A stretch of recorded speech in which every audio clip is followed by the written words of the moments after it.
There's a broken down shack by the railroad track. Little bitty baby sing on back. Hello subscribers, YouTubers, people not normally join my channel. If you before I start, don't forget to click like, subscribe, and help a small channel out. According to my analytics, about 80% of the people watching my videos are non-subscribers, so one of my 80% of watchers, maybe you want to subscribe to my channel and help a little channel out. This is my Diacro 24-inch bender I bought real cheap online. Thankfully the guy sold it to me. He held it for me for months. And sorry, I had a little cough there. And basically he got back on vacation and said, "Do you still want it?" So yeah, I still wanted it. I've been looking for one of these for a very long time, and so I found it. It's got a lot of patina on it. There's not a lot of, most of it's surface rust. When I ground, I cleaned up some of the fingers on here, and there's like mild pitting, but most of it's in great condition. There's a few odd things like this. This finger is supposedly for bending rods. I'll show you this one.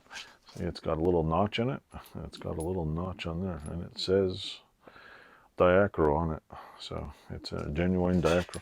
I looked on, I don't think they even sell these anymore. Also, I was trying to find out the age of it, and I scoured Google for like 3 days, looking at every picture, every possible one that was for sale, and the only thing I noticed different is some of them have a different bump here, where this thing is here.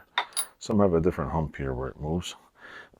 Most of them are completely identical, with exception for this. I'm assuming this aluminum, looks like an aluminum handle, which is basically some type of forged handle, which it's more ornate than new ones. There's the bar with a thing on the end. This one has the words Diacro forged in it. It's a little more fancy.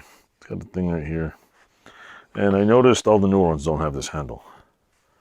This thing's basically covered in dirt. I've yet to go in there and scrub it off and clean it. I'm still trying to figure out how the hell it works.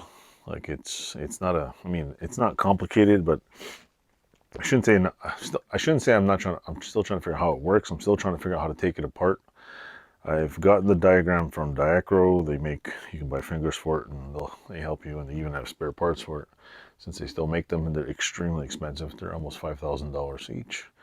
I did not pay $5,000 for this. Didn't even pay close to that. But either way, if I can figure out how to get some of these pieces off, I'm assuming as soon as I get it on the bench I built here, I'm gonna start tinkering it, taking it apart.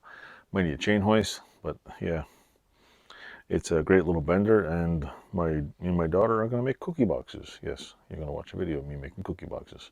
So yeah, this is my latest acquisition. It's heavy, it's in the way, and it's on rollers right now, and it's bending the plywood it's on. So yeah, Diacro 24-inch brake. Also, I noticed Pexto makes an extremely similar one, but Pexto has a big bump like thing on the top, and I wish I could buy a Pexto one. I really love one. Maybe if I find a cheap one, I'll buy one. Pexto makes a nice 36-inch one, which I'm sure is 10 times heavier than this. Nice big stand, $2,000. Yeah, I could have bought a Pexto sheet metal finger brake for $2,000 probably 50 times already. No, I didn't want to pay. I didn't want to pay $2,000. I wanted the price of this one, and I found one. The only other, I've seen a couple of these things for $500 elsewhere, and they were like a 20-hour drive somewhere in the middle of nowhere. So anyway, if you keep looking, you'll find old tools like this. And thanks for watching, and like, subscribe, and hope you enjoy my channel. Thanks. There's a little button here. There.